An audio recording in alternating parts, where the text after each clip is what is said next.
ভগবান শ্রীকৃষ্ণের উল্লেখযোগ্য বাণীগুলো শুনুন। বন্ধুরা, আজকে আমি আপনাদের সাথে এমন একটি বিষয় নিয়ে আলোচনা করব যেটা আমাদের প্রত্যেকটি মানুষের প্রতিটা মুহূর্ত মনে রাখা উচিত। এবং এটা এমনই একটি বিষয় যেটা আমাদের সবার সাথে ঘটবে, অথচ আমরা এটা নিয়ে ভাবি না।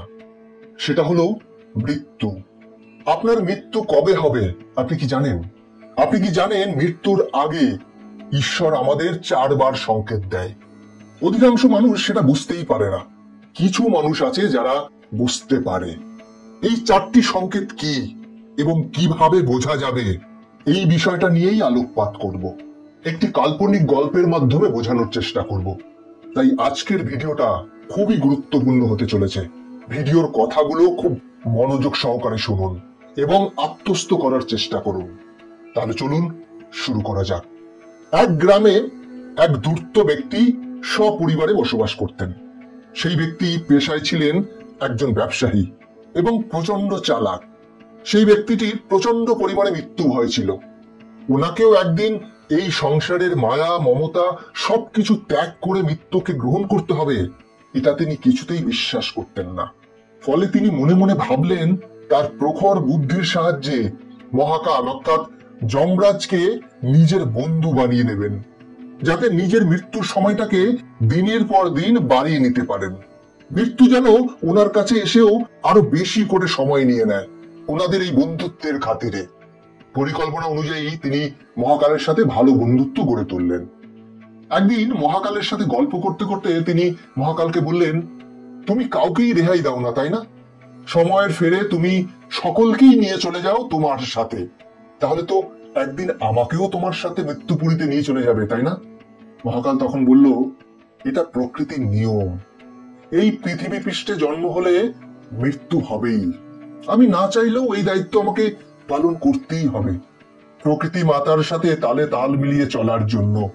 কিন্তু তুমি চিন্তা করো না, যেহেতু তুমি আমার বন্ধু, তাই তোমার সাথে যতটা সহানুভূতি দেখানো যায় সেটা আমি দেখাবো। তুমি শুধুমাত্র বলো আমাকে কি করতে হবে। এই কথা শুনে লোকটি বলল, তুমি যখন আমাকে নিতে আসবে তার আগে তুমি আমাকে শুধুমাত্র একটিবার আভাস দিও, তাহলে আমি আমার সমস্ত কাজ গুছিয়ে নিতে পারবো, ছেলে মেয়েগুলোর ভবিষ্যৎ সময় মতো গড়ে দিতে পারবো। এই কথা শুনে মহাকাল বলল, ঠিক আছে, তাই হবে। তুমি যেহেতু আমার ভালো বন্ধু, সেহেতু আমি তোমাকে নিতে আসার আগে তোমাকে একবার নয় বরং 4বার সংকেত দেব, এবং প্রত্যেকটি সংকেতের মধ্যবর্তী সময়সীমাটুকু বেশ ভালোই দেব, যাতে তুমি তোমার দায়িত্ব কর্তব্যগুলো খুব ভালোভাবে পালন করে নিতে পারো। এই কথা বলে মহাকাল সেখান থেকে চলে যায়। এই কথা শুনে লোকটি ভীষণ খুশি হয় এবং তিনি মনে মনে ভাবেন যে সময় থাকতে নিজের সব দায়িত্ব কর্তব্য পালন করে নেব এবং শেষ সময়ে গিয়ে ঈশ্বরের নাম সংকীর্তন এবং জপ করব, যাতে মৃত্যুর পরবর্তী জীবনে স্বর্গ লাভ করতে পারি। এরপরে এইভাবে অনেক সময় কেটে গেল। বেশ কয়েক বছর পর একদিন মহাকাল নিজেদের দূতের সাথে সেই লোকটির কাছে এসে বলল, বন্ধু, আমি তোমাকে নিতে এসেছি, এবার তোমার যাওয়ার সময় হয়ে এসেছে। আমি তোমাকে আর এক মুহূর্ত সময় দিতে পারবো না, তাড়াতাড়ি চলো আমার সাথে। এই কথা শুনে লোকটি মহাকালের উপর ভীষণ ক্ষিপ্ত হয়ে উঠলেন এবং তিনি রেগে গিয়ে মহাকালকে বললেন, তুমি আমার বন্ধু হয়ে আমার সাথে বিশ্বাসঘাতকতা করলে। আমি তোমাকে বলেছিলাম আমাকে নিতে আসার আগে অন্তত একটিবার আমাকে আভাস দিতে, কিন্তু সেই সময় তুমি আমাকে কথা দিয়েছিলে যে তুমি আমাকে নিতে আসার আগে একবার নয় 4বার সংকেত দেবে, এবং প্রত্যেকটি সংকেতের মধ্যবর্তী সময়সীমাও বেশ ভালো মতোই দেবে, যাতে আমি আমার বাকি দায়িত্ব কর্তব্যগুলো পালন করে যেতে পারি। কিন্তু তুমি তো আমাকে 4টি সংকেত দূরের থাক, একটি সংকেতও দিলে না। এটা কি তুমি ঠিক করলে মহাকাল? এই কথা শুনে মহাকাল বললেন, বন্ধু, আমি একদমই বিশ্বাসঘাতকতা করিনি, বরং তুমি আমাকে ভুল বুঝছো।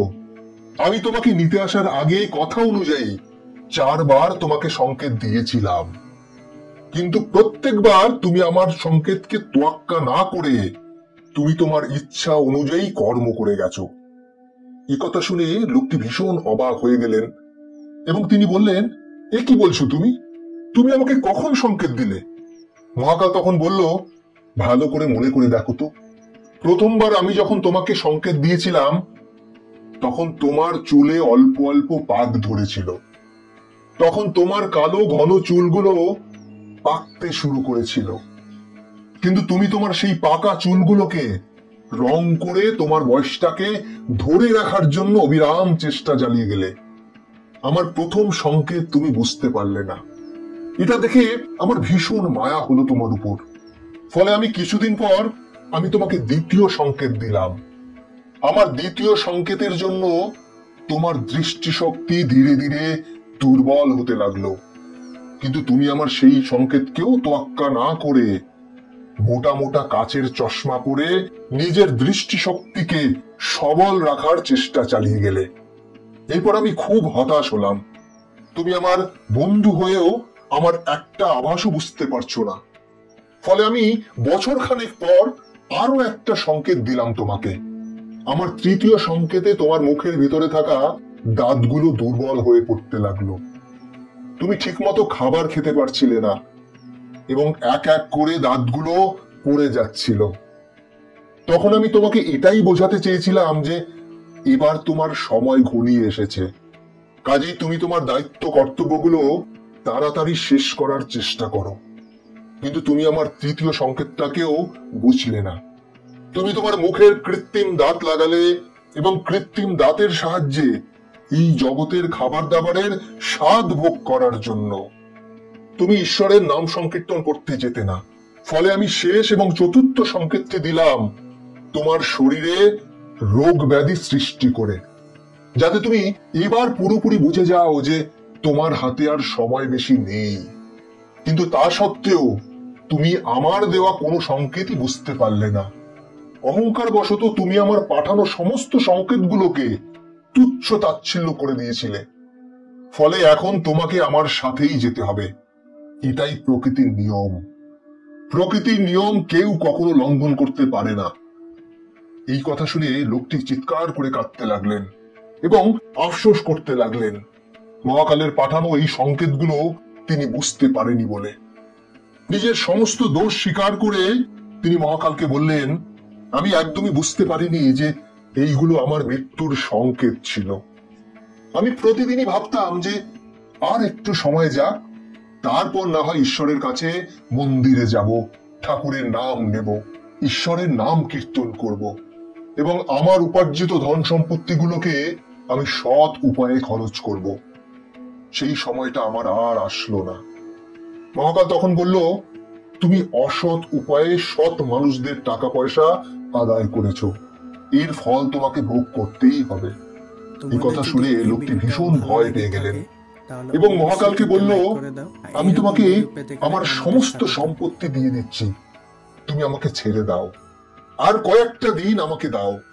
এই কথা শুনে মহাকাল একটু হেসে বললেন, বন্ধু, তুমি আমাকে যেসব অপার্থিব জিনিসের লোভ দেখাচ্ছ সেই সকল আমার কাছে এক মুঠো ধুলোর সমান। তুমি যদি সৎ উপায়ে কঠোর পরিশ্রমের মাধ্যমে এবং ভালো ভালো কর্মের মাধ্যমে অর্থ উপার্জন করতে, তাহলে না হয় তোমার মৃত্যু সংক্রান্ত ব্যাপারে আমি অন্য কোনো বিচার বিবেচনা করতে পারতাম। তোমার শাস্তি কিছুটা হলেও কমানো যেত। কিন্তু তোমার মৃত্যু সংক্রান্ত ব্যাপারে দ্বিতীয়বার কোনো বিচার বিবেচনা করার কোনো অবকাশই আর নেই, কারণ তোমার অর্জিত সকল অর্থই অসৎ উপায়ে অর্জিত। তুমি আমার সাথে ঠিক সেইভাবেই যাবে যেরকমটা একটা ভিখারি যায়। তোমার অসৎ উপায়ে অর্জিত সকল ধন সম্পত্তি তোমাকে এখানেই রেখে যেতে হবে। এই কথা শুনে লোকটি চিৎকার করে বাড়ির সকল লোকজনদের ডাকতে লাগলেন। কিন্তু সেই সময়ই মহাকাল তার প্রাণটাকে নিয়ে নেয় এবং নিজের গন্তব্যের দিকে এগিয়ে যায়। তাই বন্ধুরা, এই সংকেতগুলোর যদি একটাও আপনি পেয়ে থাকেন তাহলে আজই সতর্ক হয়ে যান। ভালো কর্ম করুন, সৎ কর্মের মাধ্যমে স্বর্গের পথ সুগম করুন। তোমাদের যদি এই ভিডিওটা ভালো লাগে থাকে তাহলে অবশ্যই একটা লাইক করে দাও, আর এইরকম ভিডিও পেতে গেলে আমাদের সাথে থাকো।